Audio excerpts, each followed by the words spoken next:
Welcome to Bibliophiles Anonymous, episode 31. I'm Denise. And I'm Jess. And today is the finale of our Eddings Palooza. Yay! In just a few minutes we will be talking about the final book in the series, Book 5, Enchanter's Endgame, where you find out exactly what happens and what the two prophecies are up to. Yep. For the most part. And, again, one of the better books in the series. Agreed.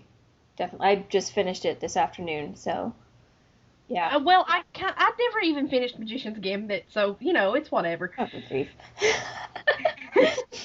But it's actually kind of cool. You mentioned this right before we started recording, but this is episode 31, and we're doing this celebrating the 31st anniversary of the beginning of the Belgariad. Yes. You can't plan that. No, we didn't plan that. I didn't even count episodes when we started this, and it just occurred to me right before we started, I'm like, oh wait, this is episode 31, and we're doing this for the 31st anniversary. How cool is that? Well, see, the thing is that I don't know if people think this about us or not. They probably don't, but if anybody thinks that we're organized enough to plan something like this, you're sorely mistaken. We're not that organized at all. In fact, we were excited when we planned to do the Eddings episodes because we were like, that's 5 whole episodes that we don't have to try and rack our brains for a topic. Yeah. That's going to be awesome. Oh, it's the small things. Yeah, you got to take the joy where you can find it. Yeah. But anyway, so let's start off with what we're reading right now. And anything that we... And I actually have something this week. Oh, yay! I started reading... I found this book at Walmart a while back. It's called Falling Kingdoms by Morgan Rhodes. And the cover looked interesting, and the blurb was interesting. So I finally got a hold of it and started reading it. So far, it's kind of your basic fantasy novel. Uh-huh. You've got the princess who's being betrothed to a guy she doesn't want to marry. You've got the girl in another kingdom who was kidnapped and is being raised as the king's daughter when she's really not. And her brother, who doesn't realize he's not actually related to her, is in love with her. So, yeah. Okay. It's going to be interesting. Well, at the beginning of the book, when this girl is kidnapped, apparently she's, got the potential to be a great sorceress. Uh-huh. Which they don't have a lot of, because something to do with the magic being drained out of the land or something. I'm not real clear on that part yet. I'm hoping they explain that a little further in. These two sisters are going to kidnap her, and one sister ends up killing the other one. Oh, over that's not good. Kid. No. But, yeah, so far it's pretty well a standard fantasy novel. But, it's pretty good. It's well written, and it's good enough that I want to know what's going to happen. Well, that's good. And I'm hoping when they finally do get around to explaining the magic system, it'll be something new and different. That's always fun. Yeah, I like different. Well, let's see. I've read 2 books over the past week just because I've read them really, really fast because I've been wanting to read them for a while, but I've just kept getting really bogged down with all of these things that we had to read, or at least that I felt I needed to read because, oh gosh, Rhapsody just sucked the life out of me trying to get through that book. And then once that was done, I really wanted to reread the Eddings books because it has been a while since I've read them and I wanted to be able to actually talk about them. So I was really happy when I got to a point where I could start on some of the stack. It's almost, about how tall a computer tower is for a desktop computer?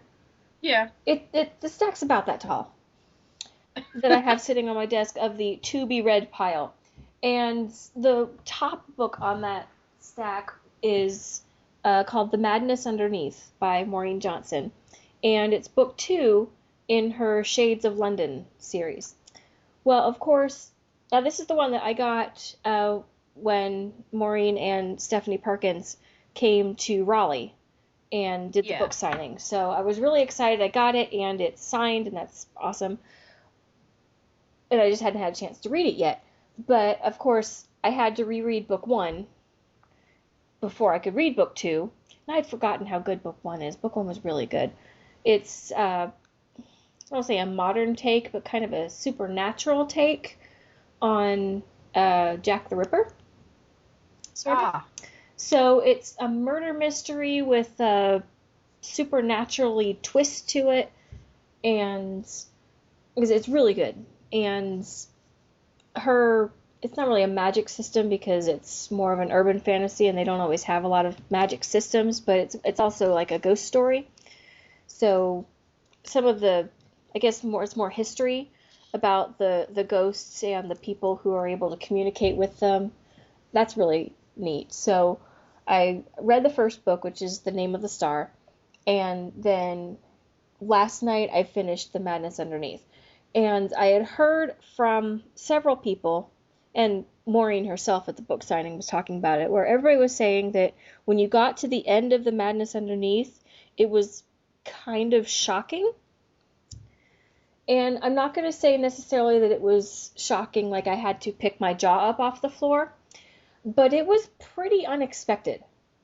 Mm. And so it really sets things up well for the next book, which I don't know when the next book is coming out. I want to say maybe next year, but maybe that's just wishful thinking on my part.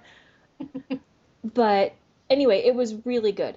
And both of them are really good. But I was really excited to read book two because I've been looking forward to it, and it's one of the books that's been sitting over here on the side of my desk glaring at me because I haven't read it yet. But now I've read it, and that means I can start the next book series that I need to read the other books in order to remember what happens in them so I can read the new one that just came out, which is the Shadow World series by Diane Sylvan. You know, since I have book one, maybe I could read it. We might be able to podcast on that. We should. They're good. I mean, I think since you really like the Chloe Neal books, there are some similarities. I want to say that the Shadow World books are a little bit darker in some Yeah. ways. I mean, I'll be very blunt and honest. The first book in the series, just in case, because I know this might be, some people might find it disturbing or not want to read something, but the very first chapter of the first book in the series has a rape scene. Mm. So, and it kind of sets things up for how a human ends up among vampires. Because this young woman, she's a musician, but she's also an empath, kind of. I don't think that's the word that they use, but that's kind of what she does. She can absorb the emotions and the thoughts of people around her, and it's kind of driving her crazy because Mm. she can't control it and she can't turn it off, and so her mind is never silent. She can't she can never rest, even when she's in her apartment by herself. She's in the middle of Austin, Texas, and she's a musician, but she can't be around people very often. She tries to not make eye contact. Well, the rest of the podcast is going to sound a little bit different because in the middle of recording, our internet completely went down. I can sympathize. Yeah, and so we tried calling the internet people, and they couldn't figure out what was wrong, and so they will send us a technician sometime within the next 3 days. I don't know exactly when. So we're trying to do this over Skype on my cell phone, and it probably doesn't sound as good, but oh well. You do we what do you what have we to. can. Because, I'm leaving tomorrow to go to Florida for 4 days. Yeah, so this is pretty much our only chance. So we do what we can. Yeah. Anyway, so continuing with what I was saying before I got interrupted, the main character in the Shadowland Shadow World series, she's a musician, and since she has this power to manipulate people's emotions, she uses that when she performs. And it makes people get really drawn to her, but at the same time it completely drains her. And so one night after leaving the club where she's performing, that's where she gets attacked, and the main vampire guy finds her and saves her life. Yeah. So that's how it kind of, she... with her being an empath and not knowing how to control it, kind of makes me think it's Chicagoland Vampires meets Arrows of the Queen by Mercedes Lackey. Because, well, you know... Kind of. The main character in Arrows of the Queen, she's a very strong empath, and she doesn't know how to control it, and it almost makes her crazy. Yeah. So. Well, you can understand, because if you did nothing but hear other people's thoughts and feelings, she starts, just as she's going home one night, she's just listing all of the things that she can hear from the other people's apartments. And it's not just because people are noisy when they live in apartment buildings. It's because she was like, I know this, I can hear this person, that person's cheating on his wife, and I hear this person, they're thinking about, ordering pizza. And it's like, it's never silent. Yeah. It's always noisy. And so that's kind of how she ends up with the vampires, and especially the one guy who is one of my fictional crushes, and that is David Solomon. I love him. He's awesome. But anyway, so I'm reading the first book in that series, which is Queen of Shadows, and I will hopefully very soon get to book 4, which is the brand new one that just came out, and it's called Of Shadowborn, and I can't wait to read it. Yeah, maybe if I can finish Fallen Kingdoms, I'll see if I can't start the first book in those, and maybe we can do an episode about them. They're really good. I think I'll like them. I'm pretty sure I will. I mean, it's vampires. And it's good vampires. It's not stupid vampires. It's not sparkly vampires. They're definitely not sparkly vampires. These vampires, roast in the sun just like they're supposed to. Yeah. So, that's good. Yeah. I like my vampires to stick to the way things are supposed to be. Yes, so do I. Anyway, so let's go ahead and talk about Enchanter's Endgame. Yay! Yay! Also, Boo. So, it's the last book in the series, but... Yeah. It's kind of sad, because it's been fun doing this little tribute to David Eddings here. Yeah, it has. And, it's also kind of sad, especially, if you're reading these for the first time and you have gotten attached to these characters. When you finally get to the last book, you're just like, oh, it's over. Yeah. But then no, it's not over. No. You just have to read the Malorian. I didn't realize when I first started reading them that it wasn't over. I was like, oh, it's over. And then my cousin goes, right. Oh, wait, there's 5 more. I'm like, yay! Yeah, at first you say yay, and then I was thinking, like, 5 more? Where'd that come from? But no, the Malorian is also very, very good, but we're not going to devote an episode to the Eddings-Palooza yet. Maybe some other time. But we're going to move on and talk just a couple of other things before we do that. I need to find out when Guardians of the West was released. Maybe we can celebrate an anniversary. I would look it up, but I don't have internet right now.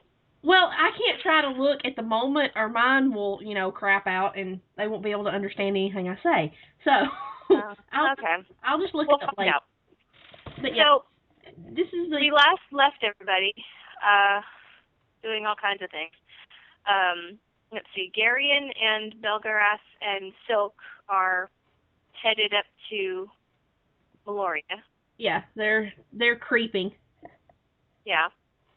And Sinedra and Polgara and everybody else are headed off to try and start a big, well, not even really a war, but a diversion, so that all of the Angarax will be paying attention to them and not looking for Garion. Yeah. They're supposed... Well, it ends up actually being a lot more serious than they intended it to be. Because they were just supposed to march up and down and make noise. Right. And they actually ended up with quite a significant army. They ended up with a huge army. Yeah, well, Sinedra, they said Sinedra could talk the birds out of the trees if she wanted to. Yeah. And she ends up with a force to be reckoned with, and it becomes quite the little military adventure. And, after she stole the legions from her father, when he recovered, he was actually kind of proud of her. He was very proud of her. How did he put it? He was talking to his chamberlain and talking about how she just stole them right out from under his nose, and what an amazing emperor she would have made if she was a son. Yeah. Which, okay, that's a little bit sexist, but Well, that's the way the dynasty worked in Sinedra. It was a male dynasty, because if it wasn't, they wouldn't have had the whole problem with the succession. Yeah, that's true. Because they could have just had Sinedra be the next empress. Yeah, they could have stuck the crown on her head and went on about their business, but... Yeah. But then we wouldn't have all of the dramatic goings on in Sinedra, so, Yeah, people poisoning everybody and bribing everybody, and... Yeah. Of course, he sends, who is it he sends to... The Emperor sends the... Oh, General Verana. Sends him to Loria to observe. Yes, observe. He's not there in any official capacity. He's basically been told to go on vacation and just kind of look around.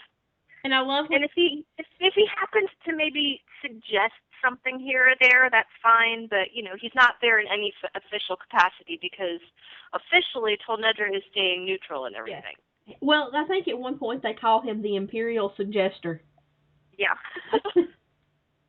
Because I love he said he's there to make suggestions, and she's like, if you happen to see a legion that's in need of some direction, would one of those suggestions perhaps be forward march? Yeah. So that was that. I like the fact that, Ranbaroon was actually impressed with what she did. And, yeah. He had his little lead figurines and a scale mock-up of the battlegrounds made. Well, because some of the ones that had stayed behind, they were trying to explain to him what was going on, and they realized that he's never left Tolnedra. He's never gone anywhere, and so the idea of having to march a mile, he has absolutely no concept of it. Yeah. So they were trying to explain it to him and use this model with his little toy soldiers to try and figure out what's going on, and which actually I thought was really, really, if you can call an imperial emperor cute, I thought it was kind of cute. Yeah. Well, it was adorable, the fact that he was, it showed that while he kind of got, she goaded him into a fit, and he seemed, really angry that she had showed up with an army, but, it shows that he really did love her, that, they had a strong father-daughter relationship, that he could be proud of her. Right. For what she did. But I love that. It was great. Right. Of course, also in this book, when, Sinedra's doing all of this, she finally starts coming to terms with the fact that she is hopelessly in love with Garion. Very true. She actually, I think at one point, tells Belgariad to tell him she loves him. And Belgariad says, why? It'll just confuse him. Yeah. Belgariad he's not a real flowery person typically. But, when Sinedra's trying to keep tracks on them through the amulet, because she can communicate with them a little bit, but she's not able to do it very much because she doesn't want them to be caught by any Grollems. But, the problem with Sinedra and the army is that, there's been several problems. For one thing, they tried to neutralize the Souls, which is one of the incorrect peoples. There's 3 of them on the western continent, and then the Malorians over in the east. But they were trying to neutralize the Souls, who started surrendering before the battle has even started, pretty much. Oh yeah, they would just walk up and sit down. Yeah, because they were tired of constantly being oppressed by the Grollems, and I thought it was really funny. One of the times I think it was when they were hoisting the ships up the cliffs. Yeah. And that's when the Thralls started coming and surrendering. And so Durnick was saying, yeah, we started putting them to work because, we didn't have anything else really to do with them. They work really well as long as they're supervised. And somebody said, well, aren't there Grollems hiding among them? And he was like, oh, yeah, but they know who the Grollems are, and they don't like them any more than we do. So they've been taking them and throwing them off the cliffs. Yeah. To get rid of them. And or actually, they started doing that until they realized that the bodies were, falling on the people down below who were working. So they decided that they would stop doing that and they would throw them off a different cliff because they're really, they're kind of considerate. Yeah. I think they're considerate because they don't want to drop the people on top of the other people, so they'll throw them off the cliff over here instead. Yeah. But so they're neutralizing the Thralls, but what ends up happening is that since the Malorians are sailing across the sea, they would have happily gone to war with the Murgos because Malorians and Murgos hate each other. But since there's this huge Alloran army, I mean, there's Erins and Senders and Telmendrins in there too, but it's a good bulk of it is Allorans. Since there's this big army, it's drawing all of their attention. They're uniting against this common enemy. Yeah. So instead of creating a distraction or a diversion, they're pretty much starting the war. Yep. Which was not what was supposed to happen. Well, no, actually, sort of what it is they sort of get caught in the middle. They're stuck in the middle, and they're trying to get the Cherik warships down the river and into the sea so that they can start taking out the Malorian ships. And all of this would have probably gone horribly wrong if the Nadrax hadn't defected. Yeah. Which is probably what ended up saving them all. Yeah. Well, what's his face? Drosta. He's a very interesting character. He's a funny character. The Drosta is the king of the Nadrax. And going back to Belgariad and Garion and Silk, they get caught. Actually, this is another really funny scene that I absolutely is as they're traveling through Nadrax territory, they pass through a couple of taverns and tap rooms, and in one of them, the Malorians show up and basically take all of the people inside to recruit them into the army. Yeah. And Belgariad doesn't get caught, and he goes off and changes it to a wolf and is kind of keeping an eye on things. But they're trying to figure out how to escape, and Silk just says, we'll pick the locks and we'll leave because, Gary, and it's really inappropriate for you to join the Angrak army at the moment. Yeah, wildly. Slightly. But, that's when, what's his name, Yarblek? Yes. I don't have the book near me, so Yarblek comes along, and he's a merchant who's kind of friends with Silk, and we had met him previously, very briefly. But they're I don't even necessarily call them friends. They're associates. Yeah, we'll call them associates.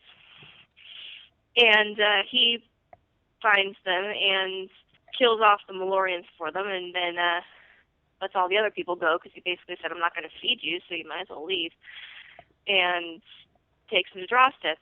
And they find Drosta basically in the worst neighborhood in the city, nowhere near the palace, and in like the nastiest, trashiest brothel. Yeah, because that's the one place that the Malorians wouldn't think to follow him. Yeah. So that's where he conducts business. He's sort of a seedy kind of person. He is very much so. And kind of slimy. Yeah. he's one of those that he's I don't even want to say he's trying to do good. You can tell that he is pretty much just trying to save his own skin. Yeah. But to the extent that it saves his own skin, I have a feeling that he would be very loyal. Yeah, I mean, you can tell he's not like Tor Urgus was. He was, just evil, mean. Yeah, that was the king of the Murgos. Yeah, he was very, much about this. Oh, Torak is our god, and not to mention completely nuttier than a fruitcake, but. Well, he was completely insane. Yeah, but he was also very aggressive and very mean and almost inhuman. Yeah.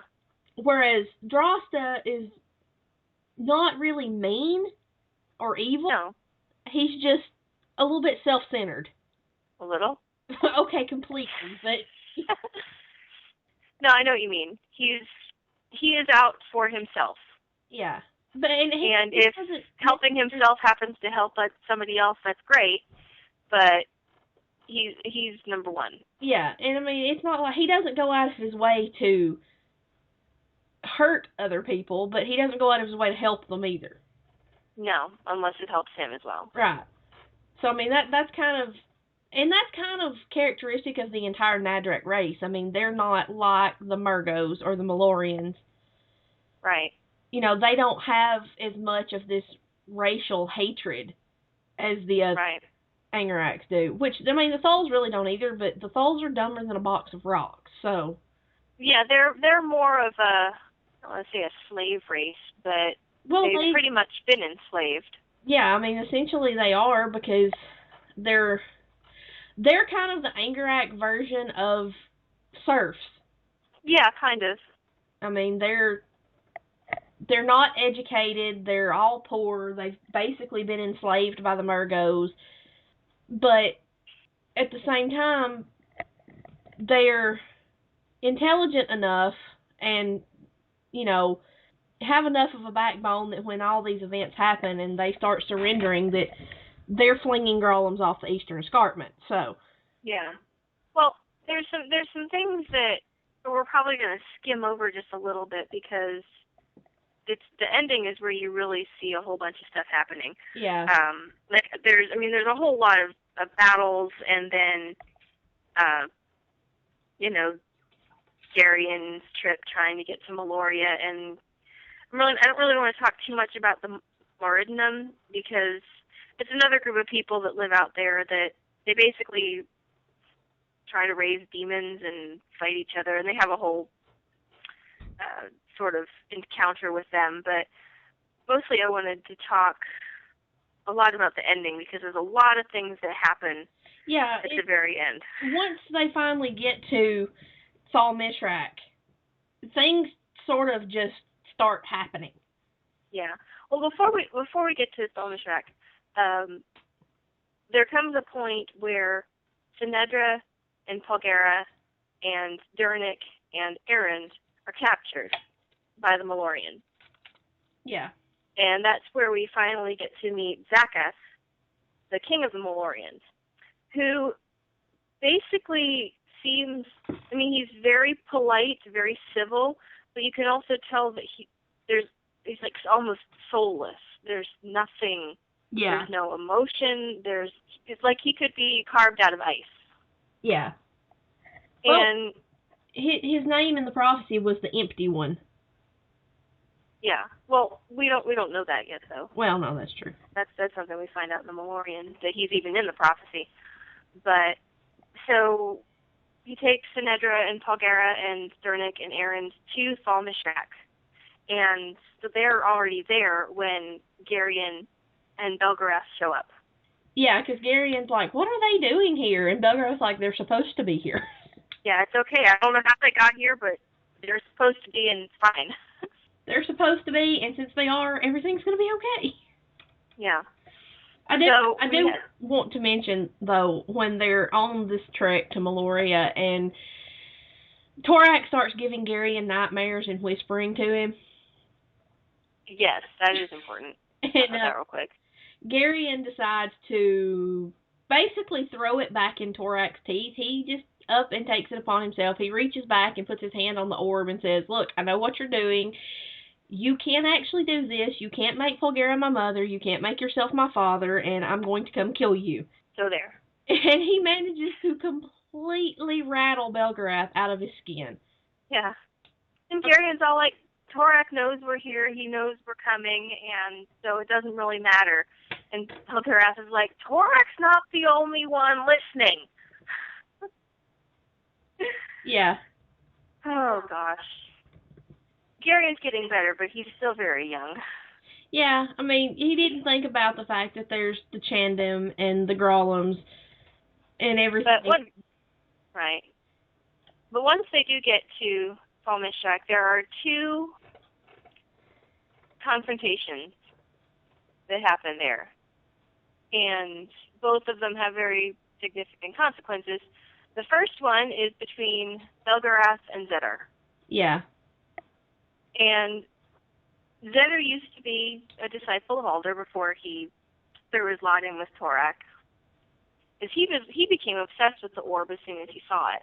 Yeah. And so once Torak stole it, I think he said that he thought maybe he could trick Torak and try and get the orb back, but then Torak basically claimed his soul, and then that was the end of it. Yeah, at first he tried to kind of play both sides. Yeah. And then they found out that he was, because if you read I believe it's in Belgarath the Sorcerer that they talk about, at first they didn't know who Torak's third disciple was. They knew about Irvon, they knew about Ktuchik, but they didn't know who this mysterious third disciple was. And at the time, Zedar was acting very mysterious and kept disappearing for long periods of time. And it was because he was kind of trying to play both sides. He kept telling himself that he was doing it because he wanted to retrieve the orb for Alder, but Torak sort of, took over his soul. Right.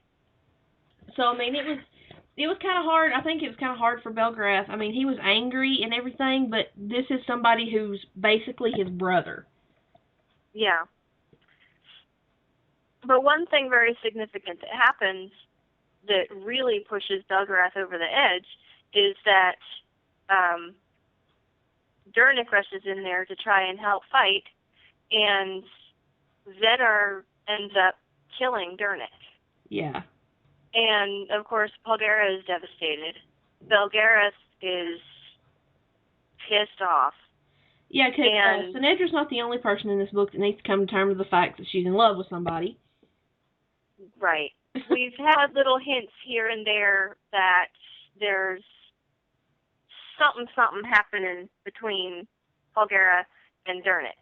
Not that they've actually acknowledged it, but you could just tell in the way that they looked at each other, the way that they spoke to each other, that there were very strong feelings there. Especially in part. I think she was a little bit more reserved about it, but I mean, even in the very first book, way back in Pawn of Prophecy, Garion notices when they're still at Faldor's that Dernick's in love with Paul. Yeah. And Garion's like 8.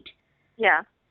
So Belgarath is devastated, and Belgarath just throws himself at Zedar, and they end up actually breaking the ground and dropping into this crevice that they've created.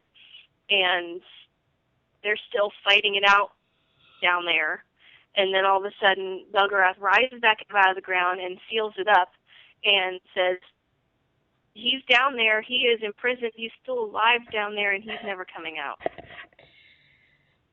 And that's just it. Yeah, and that he'll never die. Yeah. So that's... He will live forever imprisoned in rock. Of course, Belgariad wants to go get him and, claw his eyeballs out with her bare hands. Yeah. But in the midst of all of this happening, Torak's in the process of waking up. Because he's been asleep for centuries. And now that the orb has been recovered and the Reaving King is back, and most important confrontation of the entire series. And that is when the Child of Light and the Child of Dark meet to fight it out for the prophecy. Yeah. And, you know, you got to keep in mind, even at this point, Garion's still just a 16-year-old boy. Yeah, and he's, the whole time, he's also been just assuming that he's going to his death, because how do you fight and kill a god? It doesn't seem possible. Especially not for a 16-year-old boy. Who really hasn't fought much of anybody. Which turns out he's actually quite an impressive swordsman. Well, I don't remember exactly where it talked about it, but he's been observing and studying all of these different styles. So part of it is Arendish, and part of it is Algar, and part of it's just kind of his own ideas, but it's all these different styles that he's learned on his travels, and it all kind of mixed together, and it's kind of confusing, because if you know, like, say, how an Algar fights, then you kind of know what to do. Yeah, how to defend against it. Yeah, how to defend against it, but if he's doing a whole bunch of different things, you kind of don't know what he's going to do next. But, so, big, huge fight, duel to the death, and I don't think it's any surprise. I mean, it would be a pretty sad book if, you know, the good people lost. Yeah. So not a huge surprise that Garion wins. And once he does, all of the other gods show up. And even though Torak had turned his back on everyone, his brothers, they still were sorrowful at his death. Yeah, because he was still their brother. They were still his, they were still his brothers. They still loved him, even though he had become such a monster. Yeah, and that's like Garion told Torak during the battle, you know, basically that he was a mistake and there was nothing in the universe that still loved him. Yeah. And that was actually what was more important than him killing Torak, was him defying Torak and telling him, you know, that I will never submit to you. You know, you're alone. You always will be alone. Yeah, it wasn't the fact that he would kill him. It was the fact that he was there to reject him. Right. So, I mean, it's quite an epic, monumental battle, because, you know, Torak's a god. He's a very large, you know, when he stretches to his full actual size, he's quite large. And Garion has to grow and meet him in the ruins of Sol Mishrak, and they duke it out, and everybody's just kind of like watching. Yeah, well, what else can you do? Yeah, I mean, you don't really want to get in the middle of that, but, you know... It's not like anybody could help, either. No. Of course, he realizes once they get started that they're actually more evenly matched than he thought they would be, because, you know, he's managed to develop these decent sword fighting skills watching all of his friends, but Torak is blind on one side. Yeah. So, I mean, it kind of evens things out a little bit. You mentioned he's blind on one side because half of his body was burned by the orb. Right. Back in the battle for Vomimbre years and centuries ago. And so they specifically talk about his eye, but I'm guessing probably the rest of him is the same, but that it's still burning because humans have the capacity to heal. Our bodies were made so that when we get injured, it tries to fix itself. Yeah. But with a god, they're expected to be immortal and not able to be harmed. So the fact that he was burned so badly by the orb, he doesn't have means to heal. Right. So all of these years, it's all still been burning. Yeah. Which has probably not helped with his madness either, because... Well, no, I can imagine that would make you crazy. That would be pretty bad. And I just thought that was an interesting concept, that gods have no reason to have the ability to heal. So he's just been in agony ever since he was burned. Yeah, for centuries. That's kind of gruesome, really. It kind of is. But, Garion wins and all these god shows. And this is where you find out some things that have sort of been dragging along behind us. You find out that Raelg, when we first meet him, he talks about how he's going to be the one that discovers the child that's going to be the new Gorham of Olgo and all this stuff. Uh-huh. And you come to find out that what Ul actually meant when he said the child will come to us through you is that it's going to be Raelg's son. Right. Because Raelg and Taiba are going to get married and reestablish the Marag race. Right. Well, the reason that came about was that they're still pretty sorrowful because Dernick is dead, and Polgara is specifically very upset, and Alder comes to her and basically to offer his condolences or whatever, and she wishes that Dernick could be brought back, and Alder says, why?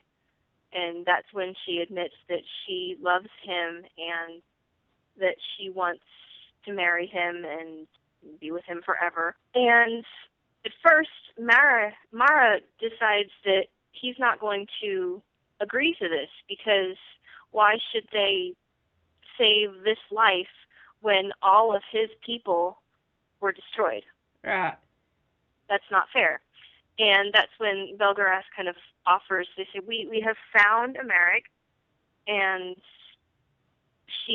we will let you have her back, and her and Raoul can, work on that whole repopulating thing.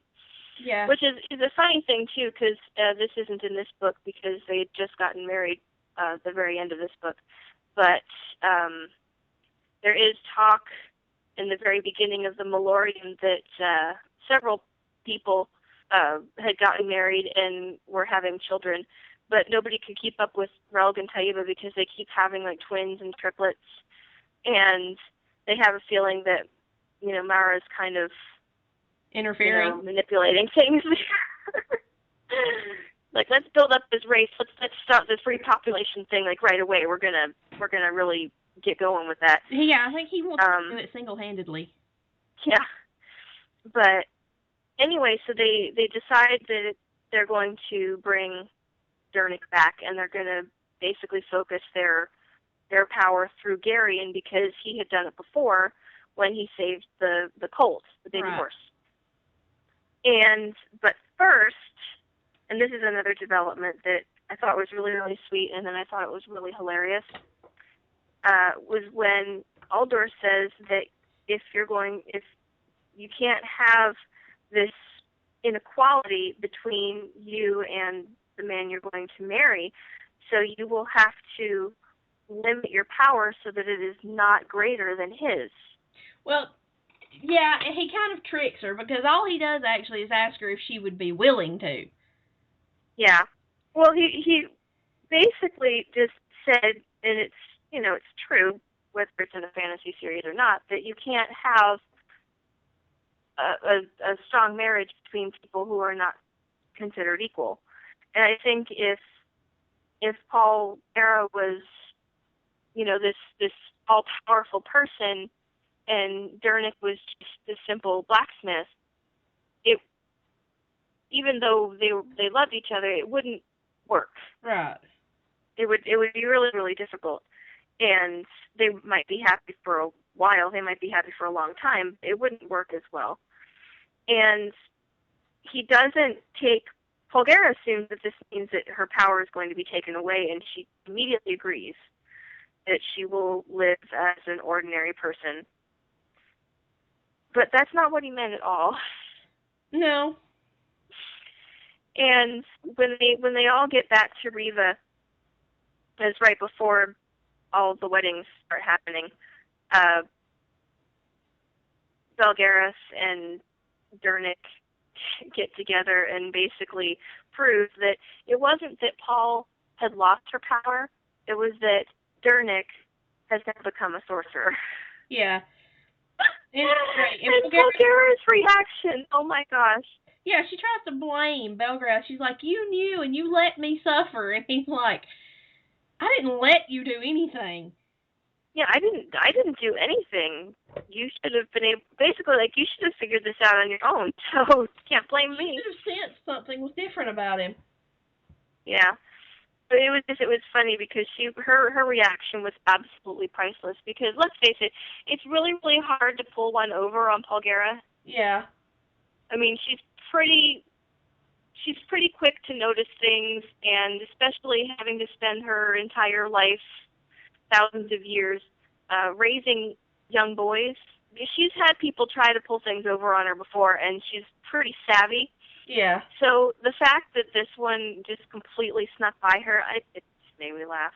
Yeah, it was pretty good, and I love, like I said, I love the fact that she tries to blame Belgariad. You let me suffer. You let me. And he's like, I didn't let you do anything. You did that all by yourself. Yep. And besides, wasn't it better to find out this way anyway? Yeah, I mean, that part was really great, because, you know, and there are people who really, really, really don't like Belgariad. And I'm sure that those people were hoping that she really didn't have her power anymore. See, I never had a problem with Belgariad. I never really disliked her either. I mean, she wasn't one of my favorite characters, but I never had a problem with her. She can be a little trifle overbearing at times, but she's 3,000 years old and she's put up with a lot of crap. Yeah. She hasn't had the easiest time of it because, well, the other thing too, and we didn't mention this, but when they talk about the two prophecies, you have the one with the child of light and the one with the child of dark, and she mentions, well, she's talking to Sinedra, but she mentions that in the prophecy with the child of light, she's the guardian of Belgariad, but in the dark prophecy, she's the bride of Torak. Yeah. And so that's also something that she's had to deal with, is not only having to look after the line of kings and protect all of these children as they, grew into adulthood and went about their lives, but she also had to live with the fact that even no matter what she did, at the end of it all, it could still not be enough, but she could end up being forced, and forced is even the wrong word. Her will would be completely taken away, and she would be basically his slave. She wouldn't know that she was unhappy. Yeah. Which is kind of terrifying. Yeah. So put that together with the fact that she's trying to do all these things and trying to be sensible, and she's had to deal with her father, who's just this, vagabond drunkard at times. You can understand why she might have just the slightest of chips on her shoulder. Yeah. So I never disliked Belgariad. In fact, I kind of like her. Well, like I said, I never really had a particular problem with her either. But I know that there are some people out there who absolutely cannot stand her. Let's see, what else gets dropped on us at the end of the book? Is that when we find out that Ol is actually the father of all the other gods? Yes. Which comes as a shock to a lot of theological circles. Everyone. Yeah, everyone's just like, what? Yeah. Since when? Which is always amusing. Yeah. It kind of shook the world up when they found out that he was the father of all the other gods. And then, everybody got a new respect for the Gorum. Right. Because of that. But anyway, so everybody ends up back in Riva, and they have a nice small wedding ceremony for Belgariad and Dernick, and then the much larger and grandiose wedding for Darian and Sinedra. And that's pretty much the end. Yeah, it ends with the orb blushing, I do believe. Yeah. Because the new bride and groom have, retired to the boudoir. Yeah, and it's so funny because Belgariad is in there talking to the orb, and he's like, what are you concentrating on so hard? And then it's like, yeah, he's kind of... And he's just like, oh. Never mind. I'm going to go get another drink. But yeah, so that is the end of the Belgariad. Yes. It is a big, long, sweeping journey, but it's all a happy ending, Ow. which is always fun. Yes. Well, it's fantasy. We love our happy endings. We do. Of course, now I kind of want to mention, we have a thread at the tavern in Alder's Tower called Casting Call. And this is a topic that has kind of been debated back and forth on the tavern for years. Yes. And every so often it comes back up because somebody will see somebody new that has come on the Hollywood scene and think, oh my God, they would be perfect. And it's pretty much a general consensus that Sean Connery would be perfect as Belgariad.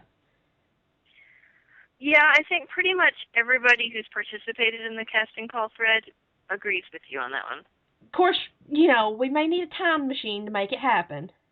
Well, I think we've pretty much established several times in that thread that we would need to have time machines and hair dye and makeup, contacts and plastic surgery in a couple cases.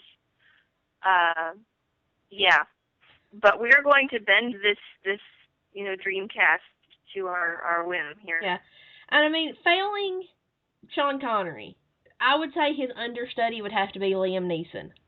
Ooh, that would be good too.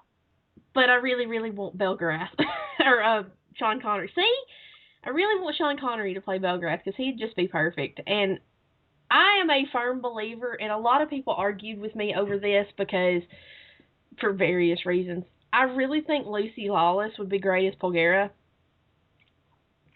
I could see that. Because she's got those piercing blue eyes, and she's got, I don't know if you ever watched Xena. I didn't, no. I did.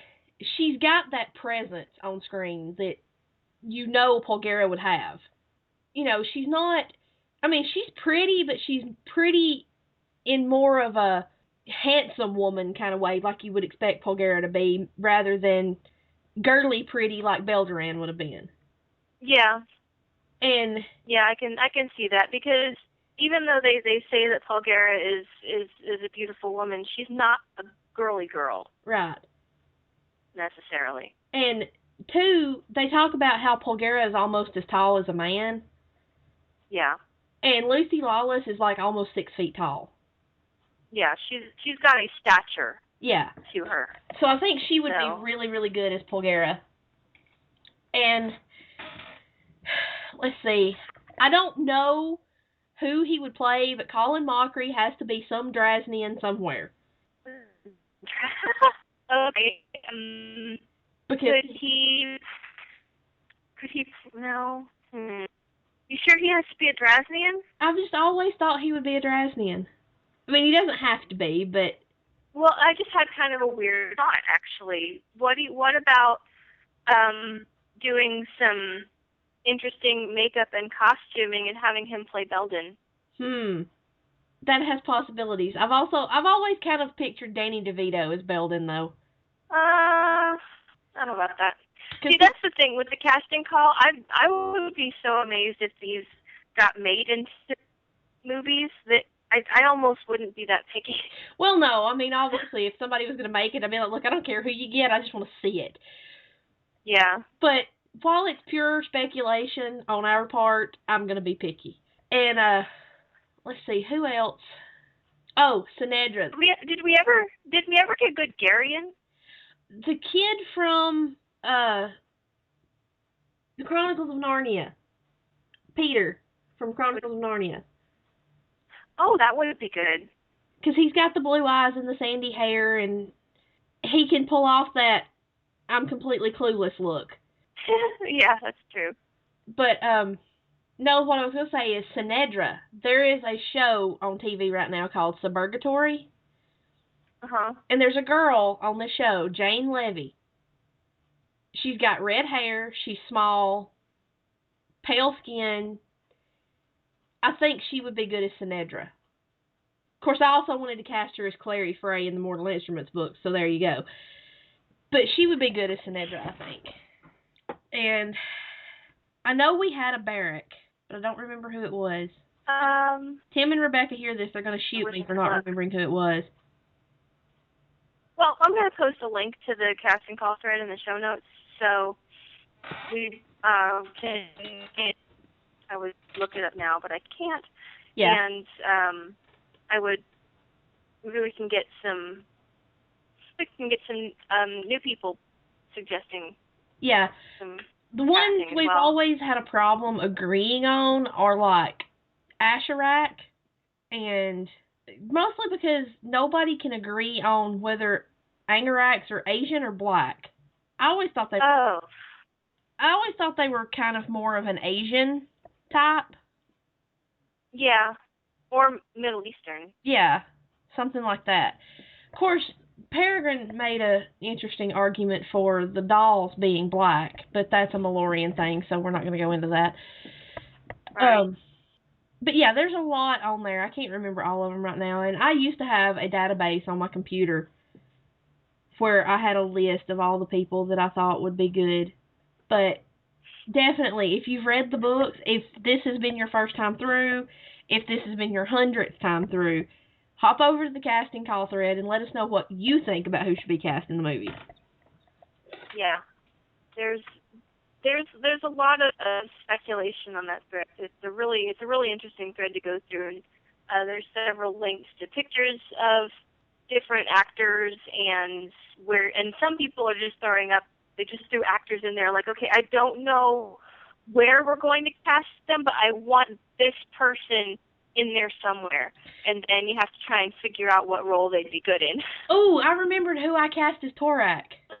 Craig Parker, which most of you are going to know him as an elf from Lord of the Rings.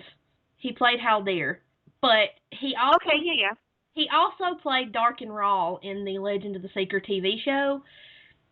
And the Dark and Raw character was a very Torak-like character. Evil and powerful and all that jazz. And I posted some pictures of him. They were promo shots from the show. And Marita thought I was crazy. She thought it was funny until she looked at the pictures and she was like, no, wait, I take it back. He would be perfect. So.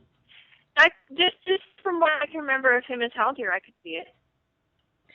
So. Because he was a little bit sinister there, too. I mean, he wasn't a bad guy, but he had some sinister qualities to him. Yeah.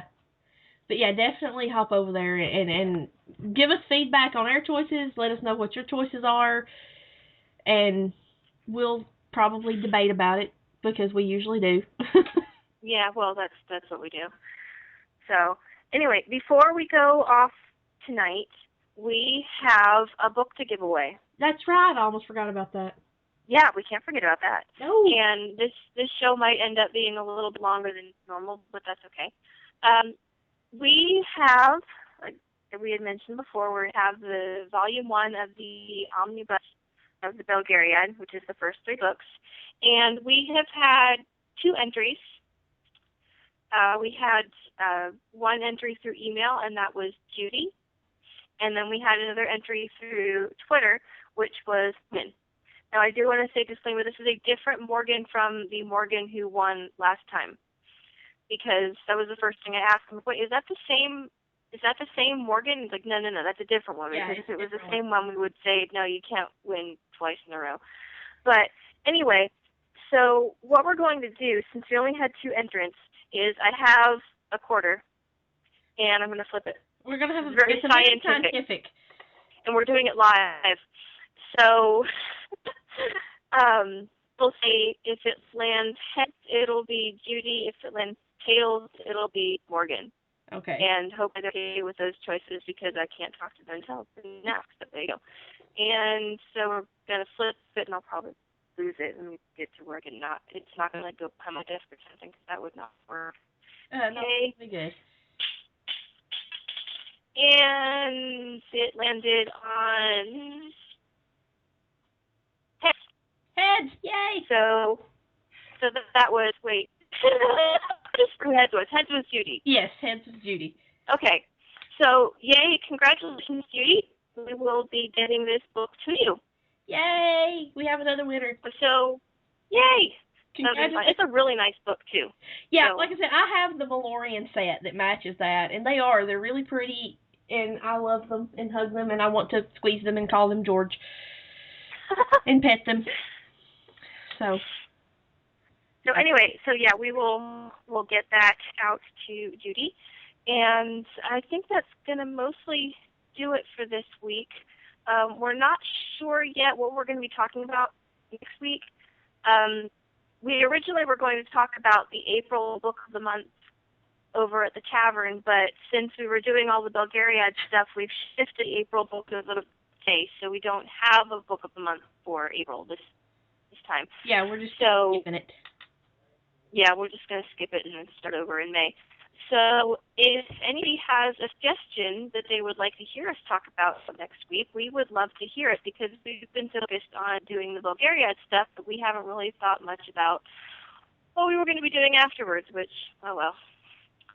And anyway, if you have any suggestions or any feedback, or if you would like to say anything about the Belgariad series or anything else we've talked about, you can contact us in a couple different ways. You can email us at bibliophiles.podcast@gmail.com. You can also find us on Twitter. We are at Anon Podcast, and we follow a lot of authors, and we occasionally retweet things from some of the authors that we've talked about here, and then just some other authors that we really like. So follow us on Twitter, because we always have a good time over there. And then you can also find us over at the Malorian Tavern, which is at www.maltavern.com. And there will be a link in the show notes to that casting call thread, because that's just a lot of fun. So go check that out. And you can always leave us comments and questions and anything else over at our official website, which is www.bibliophiles-anonymous.com. Yep, and we will see you all next time. We will. So thanks for listening. Yep. Bye. Bye.